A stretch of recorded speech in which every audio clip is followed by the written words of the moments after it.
Hello everyone, and welcome to another episode of Minecraft. I think something that I finally want to get done today is this. We have set up for a while now that this is going to be some sort of storage area for all of my most valuable items. And what I wanted to do was make a vault. I just never did it because, you know, it's a single player world. Who's gonna steal my stuff? But I think that's kind of beside the point.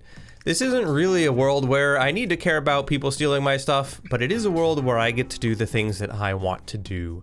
And so I want to make some sort of hidden door. Let's jump into the creative world real quick, and I'm going to show you what I have been thinking about. There are a couple of ways that we could go about this. One way is with a standard sort of piston door, and what that would do is you walk through, you trigger the door, and now we have a walkway into, in this case it would be into the mountain. Now obviously you can still see the pistons here. I don't think that's the end of the world since it's otherwise pretty invisible. And let me just show you how this would close. So because this is Java, that will push those, and then we can push, push, push, push, and push. And we would obviously set this up with a different system that automatically does all of that, but for testing purposes, I've just set it up like that. So we have a completely invisible door, then we just would trigger everything in reverse here, right? So that goes first, which actually triggers both of the top ones. Thank you to quasi-connectivity. We would trigger the bottom two here, and then from here, we just trigger doop, doop, and doop, doop. And because of the way this all works, the top and bottom ones can always go first, so they would either go off first or on first, because right now, obviously they don't trigger anything, but if you flick that in, now it closes them. Trigger that first, that second, and it goes through. So we would just need a circuit to design that. The other thing that I think we could do is a hidden staircase, but boy, this gets complicated. As you can see here, the way this would need to work is, in order for this to be something that can close, we probably need a double piston extender on some of these, and then we have to figure out these stairs, right? So here, I can't just power these pistons very well. I mean, I can with a one-tick pulse to eject that, and then it goes up. Then we can bring this back. We would also need to turn these two off. Bring it back. Bring those back. Now we're in this situation and we can fire off these stairs and then those stairs. So on and so forth. These stairs can just live there, and we would put another piston extender set there. And voila, now we have stairs, but we also need a set of stairs at the top level here, which means another set of things, probably another double piston extender. It gets very complicated very quickly to do it this way, unless we just leave this one as not stairs. The final option would be to have like an elevator. So maybe it would be, you know, I gotta confess, I've never built a piston elevator or a slime block elevator. A bit out of my element here, but let me show you the general idea. So you might have something like this, and then, you know, you would hit the elevator and then up, it would come something like this with probably, you know, observers and whatever else along the sides here. Just for fun, we'll do this, slime blocks. The problem is that then you need to make sure that anything on the sides can't be stuck to, so we would have to look into terracotta or glazed terracotta, which would probably change a bit of the floor pattern. Unless we did it here, we could probably sneak in like a white terracotta there. Let me just take a little look. White terracotta. Oh. Maybe not so much. But you get the idea. An elevator would pop up, we'd get in, and then it would go down. I think this is probably the more straightforward option, honestly. You just have to power all these and then close the door. So then all we really have to worry about is the activation mechanism, and then this would all just be closed off like that so that we don't have to see it. We would probably do, I don't know, we could do like a skulk sensor, or maybe there's a button hidden back in a corner somewhere, or maybe I just need to toss an item into a hopper. I don't know yet. We can figure that out later, but we would do this. The only potential thing here is, hello? There we go. The only potential thing here is there's a gap. So I think what I would probably do instead of bothering to move this back is just extend the mountain back forward again. We don't need a ton of space here, just enough to disguise that. And then there's plenty of room back here where nothing else is going on that can be our secret storage vault. So that is probably what I'll do. Yeah, you can see all I really need is to just extend this little bit right there.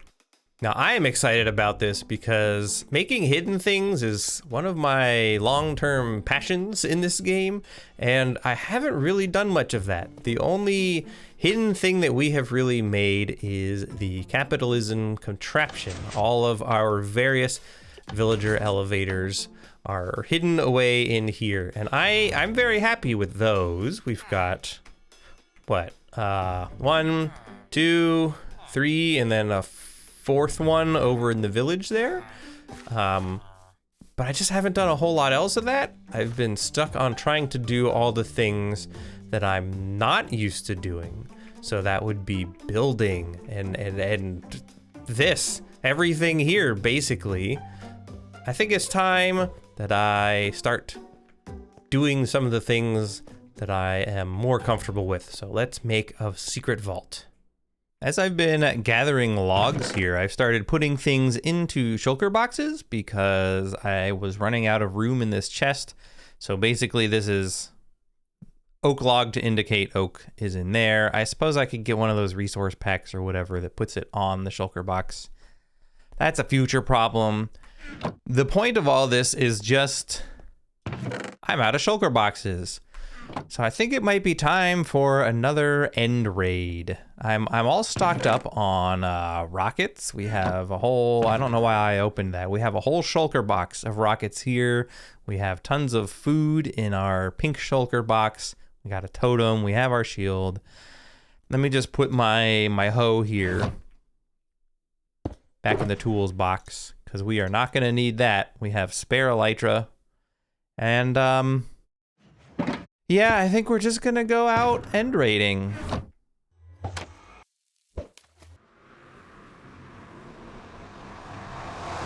So from here, I think we just pick a direction. We could go north, we can go east, we could go west.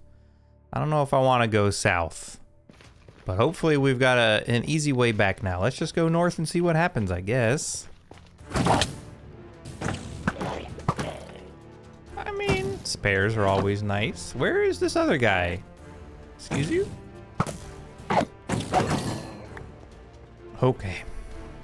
Pretty sure there's a guy hiding right here. Oh, there's a couple. It's a nice shovel. Okay, we can make 4. Really?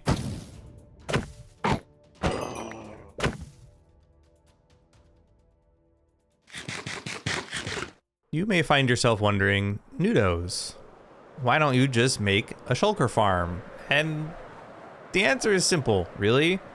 This is a single player world. Yeah, it might be nice if I wanted to make some crazy efficient farms to have unlimited shulker boxes and all that, but the reality of the situation is I don't usually need that many. I really just want them for organizational purposes. If I could get maybe 2 stacks of shulker boxes just from wandering around instead of bothering with a whole farm, I think that would be pretty good.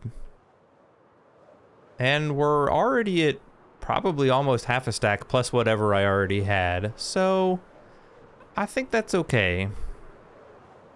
Hello there. No. Give me that. Okay, we have enough for 30 shulker boxes plus all this other stuff and a smithing template just for fun. What is this? Spire, the Spire armor trim and a lot of backup armor. I think this is as good a time as any to leave for now.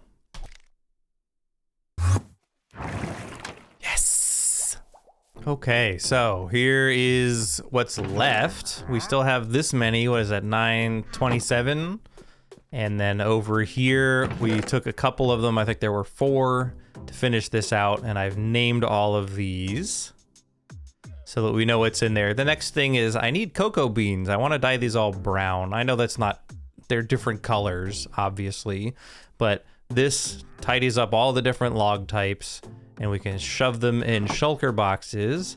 I could potentially do that with planks, but I think I'm gonna leave things as logs until I need them as planks. This is just for extras when I'm done with the craft. And then we still have all of those shulker boxes left to do other things with.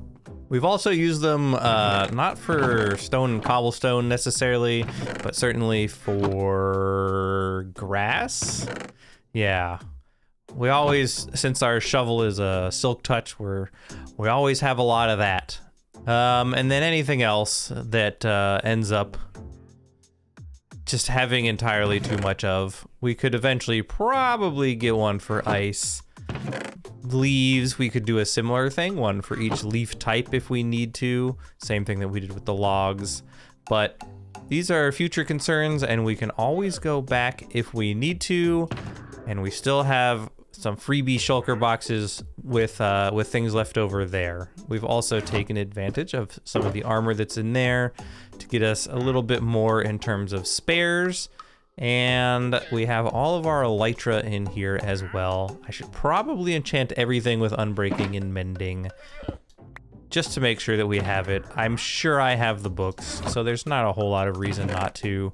And there's our template. It is in fact one that we didn't have, so that is nice. How easily distracted I am. Let's get back to actually building this door. So we have all the basics in place. We just need to convert the levers into something actually useful. We could do something like having a copper bulb, for example, that is just, it just exists to trigger things. So maybe that would be like a copper bulb here. We're probably gonna need repeaters and comparators and dust and things like that. Or maybe the copper bulb would probably be here, I guess.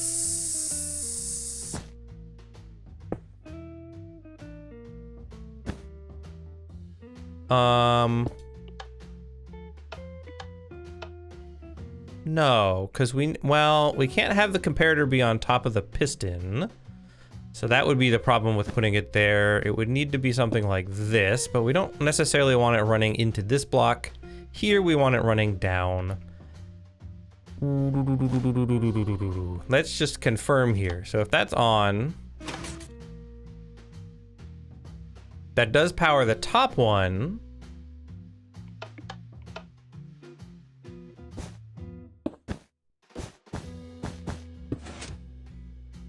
Yeah, not well though. That's block update detection. We don't want that. So we do want to directly power these 2 blocks. So how we do this? I mean, the redstone dust on top seems to work. In which case we would have something more like this. Let's grab a button to make this a little bit easier on us. So if I do this, that powers them both. This should retract them both. It does. And then we can do that. So, okay, so this works for an on mechanism. Then the next thing is taking this signal down as well to power this. Uh-oh, what did I do? Am I crazy? Why you no take blocks with? Oh, I see. I need to power... Something is going wrong here. I think I need to make sure that I'm powering back here and not there. Yeah, okay. Give me a minute. I think I can figure something out here. Okay, that took way too long. Quasi-connectivity and bud powering are things, but we now have a door, and if I press a button down here, it opens. So in order to get this working, this is a bit of a spaghetti back here. I am certain there is a tidier way to do this. But the way that I got it to work, we have these, which work to, I mean, they invert the signal, but it's kind of irrelevant. They will power this block so that the pistons can fire off. And then this signal comes up and also powers up there. This is all just dust, so it happens immediately, basically. And then here we have two repeaters. These are set to 1 tick or 2 ticks, I guess. 1 click on the thing. This one right here will power these 4 pistons on the top, and then this one is needed for the bottom 2. And then we just mirror the same thing on the other side. So obviously we don't really want to just have like a hole here. We could also potentially just do like this. It's not super obvious, but it is there, and it would give us an idea of how to get in there instead of having an obvious button. But we could also just have like a hopper or something over here that we throw a thing into. Comparator reads off the hopper to power that. Just thinking out loud here. Then as soon as that happens, it'll go immediately back out of the hopper and in a dispenser that spits it back up to us. It probably doesn't even matter what the item is, just something that we can throw in there to activate this just the once. Yeah, I'll have to do some experimenting on mechanisms that we can do for this. I mean, this isn't the worst. It would work for now, but I would like something a little bit more hidden. We could also play into the idea that this is a bank, and so after all, the bank tellers would have access to a secret button. Yeah, I don't know. They would probably still need to input some kind of combination of levers or whatever. So there would be like a lever here and a lever here, so they both have to press it at the same time. I don't know. But I think the hopper idea is easy enough.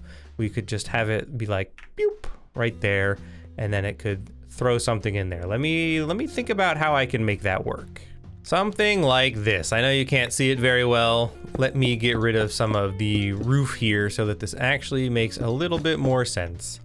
So what we have is a hopper minecart, which we need because if there is a solid block here, which there is inside of this facility, it's all solid blocks, we need the hopper minecart to be able to grab from on top of it.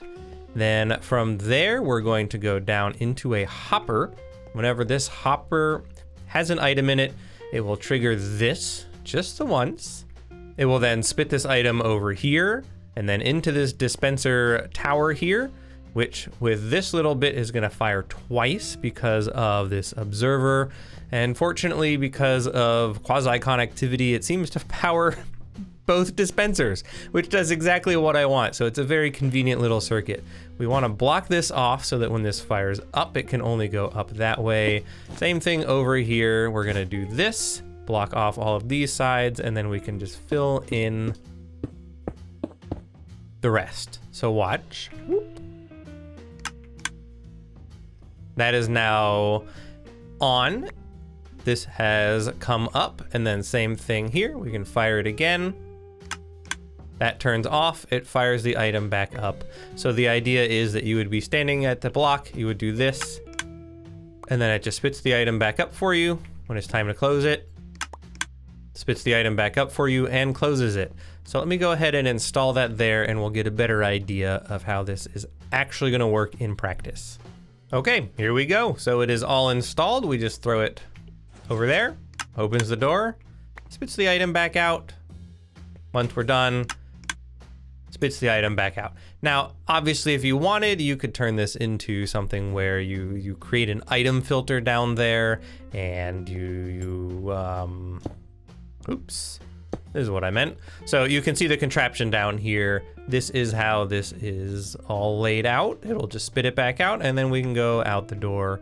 Now, if you wanted to, you could make this set up with an item filter so that it only takes a certain item. So the most common way I've seen that is like with in some of Mumbo's videos, he'll have a piece of paper with a specific name, maybe like a code, something like that. And then the item filter is set to only accept that item. So it would spit the item back out regardless, but it would only send a signal to open the door if you have the right item. Again, this is a single player world. Nobody is ever going to have any reason to come in here. So I really don't need to have a filter like that. I just need something that is a fun little gizmo that gets me in there. Now, we are gonna have to build into the mountain, but I think it's important to build this first, and then we can build around it from there. And some of this stuff we can cover back up. This is actually just fine. Let's just make sure that it still works if I close all of this up. Boy, what have I done? So, hiya, closes, good. That time it went right back in and it opened, but that I needed to confirm anyway. So there we go. This is now what we are going to build on my actual world for our hidden vault entrance.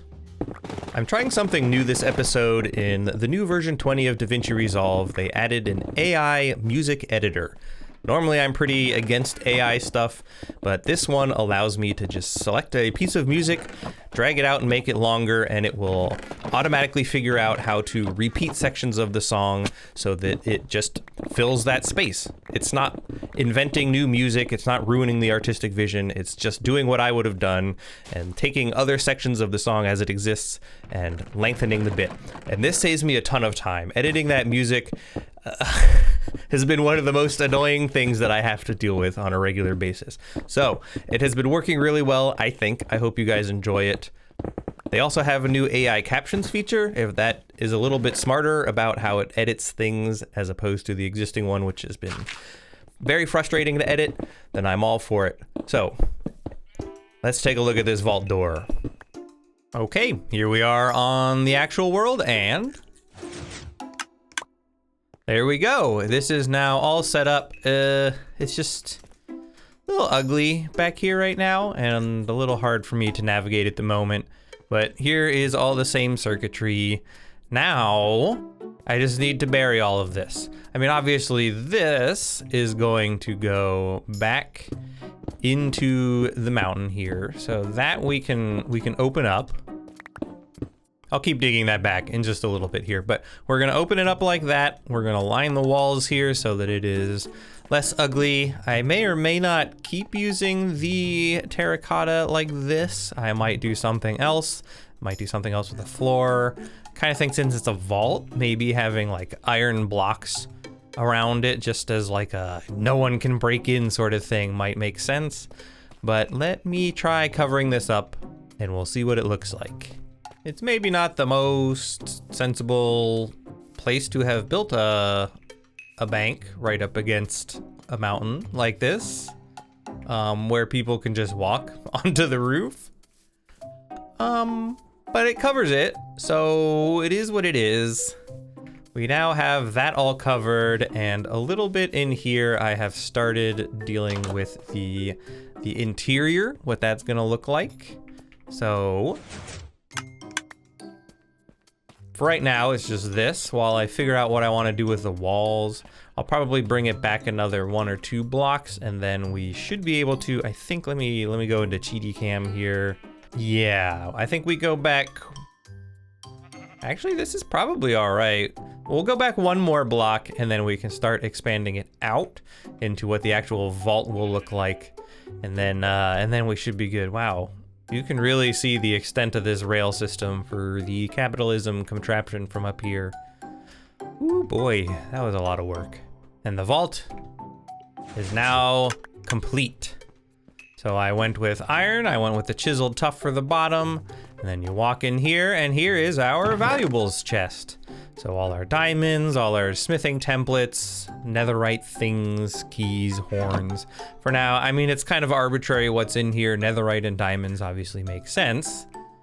But yeah, I think what I might do for these corners is use some iron bars. I just, until right now, forgot that I was gonna do that. Oops. But I do think that is going to do it for this episode. So I hope you enjoyed this trip down, not even really memory lane, but for me it kind of was. I love making piston doors. I am that piston door nerd. If you did enjoy, please hit the like button and subscribe if you're not already.